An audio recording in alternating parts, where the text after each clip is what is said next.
We have a special guest on today's flight. Kaya is a German Shepherd service dog who's been with her handler Cole since 2014. She was specifically trained to help veterans cope with mental health issues. She was the inspiration for the Pause Act. It's a federal law that allows the VA to find service dogs for veterans with post-traumatic stress, which was signed into law in 2021.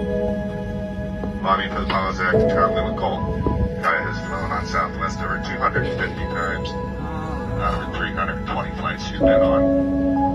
Sadly, Kaya was recently diagnosed with an untreatable cancer, so we have the solemn honor of taking her on what will be her last flight. She goes home to rest where she was born and first met Cole.